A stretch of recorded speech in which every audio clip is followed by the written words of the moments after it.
Conversation on Conversation by Harriet Beecher Stowe. For every idle word that men shall speak, they shall give account thereof in the day of judgment.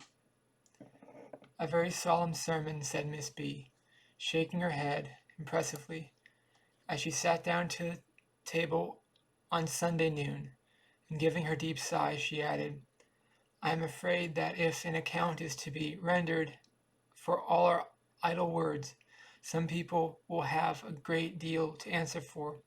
Why, Cousin Anna, replied a sprightly young lady opposite, what do you mean by idle words? All words that have not strictly useful tendency, Helen, replied Miss B. I don't know what is to become of me, then, answered Helen, for I never can think of anything useful to say. I sit and try sometimes, but it always stops my talking. I don't think anything in the world is so doleful as a set of persons sitting round, all trying to say something useful, like a parcel of old clocks ticking at each other. I think one might as well take the vow of entire silence, like the monks of La Trappe. It is probable, said Miss B., that a greater part of our ordinary conversation had better be dispensed with. In the multitude of words where wanteth not sin. For my own part, my conscience often reproaches me with the sins of my tongue. I am sure you don't sin much that way, I must say, said Helen. But, cousin, I really think it is a freezing business, sitting still, reflecting all the time when friends are together. And after all, I can't bring myself to feel as if I were wrong to talk and chatter away a good part of the time, just for the sake of talking. For instance, if a friend comes in of a morning to make a call, I talk about the weather, my roses, my canary birds, or anything that comes uppermost, and about lace and bonnet patterns, and last fashions, added Miss B. sarcastically. Well, suppose that we do, where's the harm? Where's the good? Said Miss B. The good? Why, it passes time agreeably, makes us feel kindly towards each other. I think, Helen, said Miss B., if you had a higher view of Christian responsibility, you would not be satisfied with merely passing time agreeably, or exciting agreeable feelings in others. Does not the very text we are speaking of show that we have an account to give in the day of judgment for all this trifling, useless conversation? I don't know what that text does mean, replied Helen, looking seriously. But if it means as you say, I think it is very hard, straight rule. Well, replied Miss B., it is not duty always hard and straight. Straight is the gate, and narrow is the way, you know. Helen sighed. What do you think of this, Uncle C? She said, after some pause. The uncle of two young ladies had been listening thus far in silence. I think, you replied, that before people begin to discuss, they should be quite sure as to what they are talking about, and I am not exactly clear in this case. You say, Anna, after he, turning to Miss B., that all conversation is idle, which has not a directly useful tendency. Now, what do you mean by that? We never to say anything that does not, for its direct and specific object, to benefit ourselves or others? Yes, replied Miss B., I suppose not. Well then, when I say, Good morning, sir, 'tis a pleasant day, I have no such object. And these, then, idle words? Why, not exactly, replied Miss B. In some cases it is not necessary to say something, so as to not appear rude. Very well, replied her uncle. You admit, then, that some things, which are not instructive in themselves considered, are to be said to keep up the intercourse of society. Certainly some things, said Miss B. Well now, in the case mentioned by Helen, when two or three people with whom you are in different degrees of intimacy call upon you, I think she is perfectly right, as she said, in talking of roses and canary birds, and even of bonnet patterns and lace, or anything of the kind, for the sake of making conversation. It amounts to the same thing as good morning and good evening, and the other courtesies of society. This sort of small talk has nothing instructive in it, yet it may be useful in its place. It makes people comfortable and easy, promotes kind and social feelings. It makes people comfortable by any innocent means. Is certainly not a thing to be despised. But is there not great danger of becoming light and trifling if one allows it? Said Miss B doubtfully. To be sure, there is always danger of running every innocent thing to excess. One might eat to excess or drive to excess, yet eating and drinking are both useful in their way. Now, our lively young friend Helen here might perhaps be in some temptation of this sort. As for you, Anna, I think you are more in danger of another extreme. What is that? Of overstraining your mind by endeavoring to keep up a constant fixed state of seriousness and solemnity, not allowing yourself the relaxation necessary to preserve its healthy tone. In order to be healthy, every mind must have variety and amusement, and if you would sit down at least 1 hour per day and join your friends in some amusing conversation and indulge in a good laugh, I think, my dear, you would not only be a happier person, but a better Christian. My dear uncle, said Miss B, is the very thing that I have been most on guard against. I can never tell stories or laugh and joke without feeling condemned for it afterwards. But, my dear, you must do a thing in the testimony of a good conscience before you can do it to any purpose. You must make up your mind that cheerful and entertaining conversation whose first object is to amuse, is useful conversation in its place, and then your conscience will not be injured by joining it. But what good does it do, uncle? Do you not often complain of coldness and deadness in your religious feelings, of lifelessness and want of interest? Yes, uncle. Well, this coldness and lifelessness is the result of forcing your mind to one set of thoughts and feelings. You become worn out. Your feelings exhausted, deadness and depression ensues. Now turn your mind off from these subjects, divert it by a cheerful and animated conversation.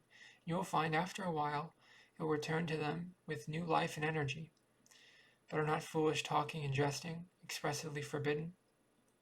That text, if you will look at the connections, does not forbid jesting in the abstract, but jesting on immodest subjects, which are often designated in the New Testament by the phraseology there employed. I should give the sense of it, neither filthiness, nor foolish talking, nor indelicate jests, the kind of sprightly and amusing conversation to which I referred. I should not denominate foolish by any means, by proper times and places. The people often speak of gaiety as inconsistent in Christians, even worldly people, said Miss B. Yes, because in the first place, they often have wrong ideas as to what Christianity requires in that respect, and suppose Christians to be violating their own principles and indulging it. In the second place, there are some, especially among young people, who never talk in any other way, with whom this kind of conversation is not an amusement, but a habit, giving the impression that they never think seriously at all. But I think that if persons are really possessed by the tender, affectionate, benevolent spirit of Christianity, if they regulate their temper and their tongue by it, and in all their actions show an evident effort to conform to its precepts, then they will not do harm by occasionally indulging in a sprightly and amusing conversation. They will not make the impression that they are not sincerely Christians. Besides, said Helen, are not people sometimes repelled from religion by want of cheerfulness in its professors? Certainly, replied her uncle, and the difference is just this. If a person is habitually trifling and thoughtless, it is thought that they have no religion. If they are ascetic and gloomy, it is a tribute to their religion. And you know what Miss E says? That to be good and disagreeable is high treason against virtue. The more sincerely and earnestly religious a person is, the more important it is that they should be agreeable. But uncle, said Helen, what does that text mean that we began with? What are idle words? My dear, if you will turn to the place where the passage is, Matt 12, and read the whole page, you will see the meaning of it. Christ was not reproving anybody for trifling conversation at the time, but for a very serious slander.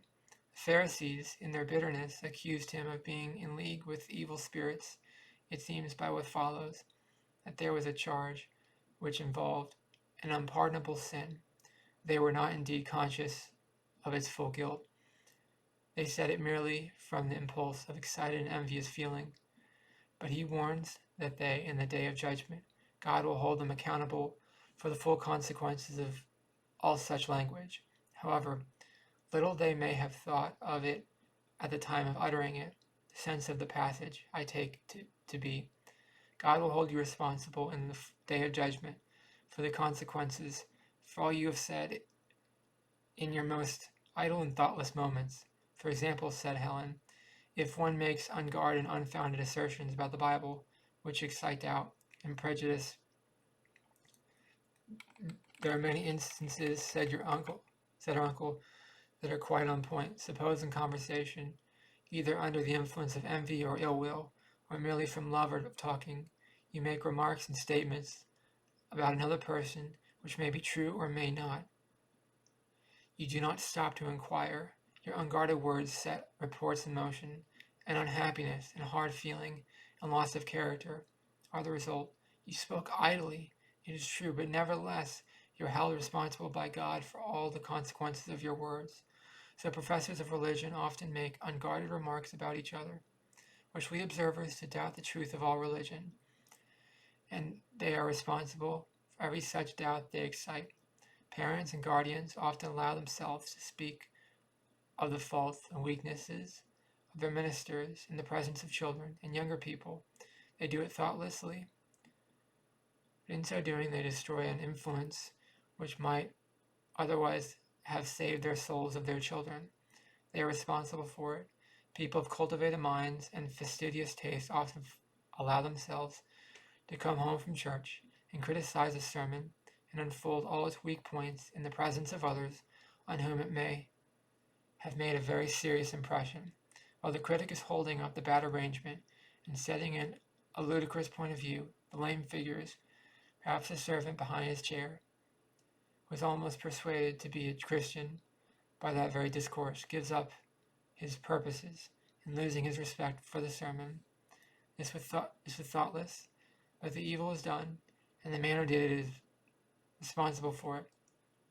I think, said Helen, that a great deal of evil was done to children in this way, by our not thinking of what we are saying.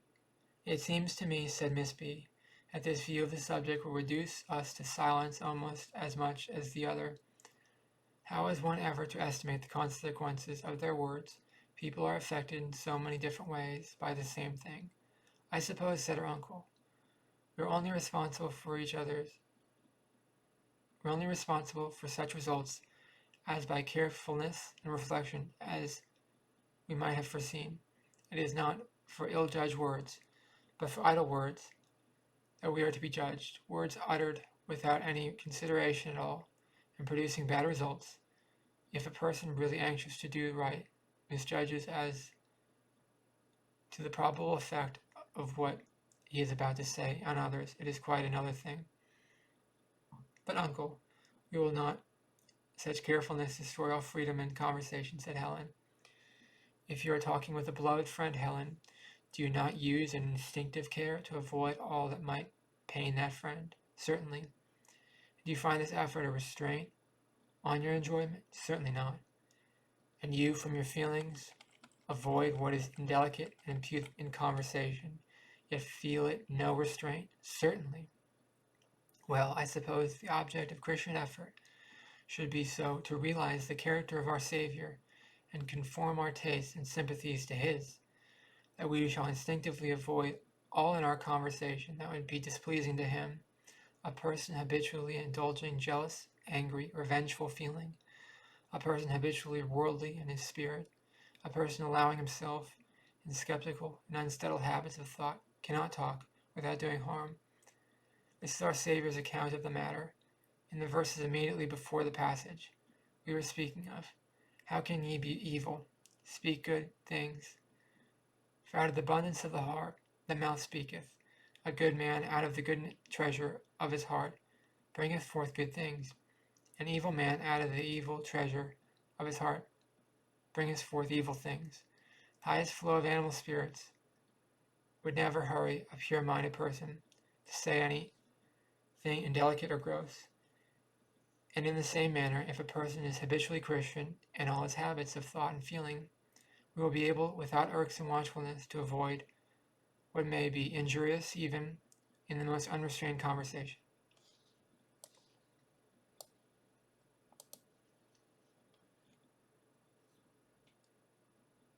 And that's the end of Conversation on Conversation by Harriet Beecher Stowe.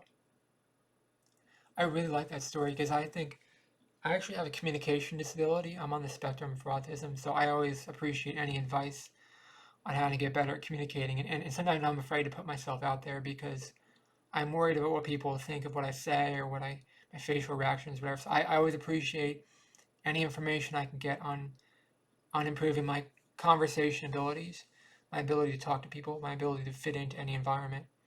I really appreciate any advice that an author like Harriet Beecher Stowe can give on that subject because I want to get better at communicating. I want to get better at talking. That's going to be a big part of my life, is getting better at communicating. It's going to be a big part of how I improve as a person. That's why it's important that I keep making these YouTube videos and I keep learning from other people. Keep trying to educate myself to be a better person. That's why I'm going to keep making these videos, to get better at reading, getting better at learning, become a better person overall. Let me know in the comments below, what did you think of the story? Please subscribe to this channel to be part of the community. And thank you for watching. Have a great day. Bye-bye.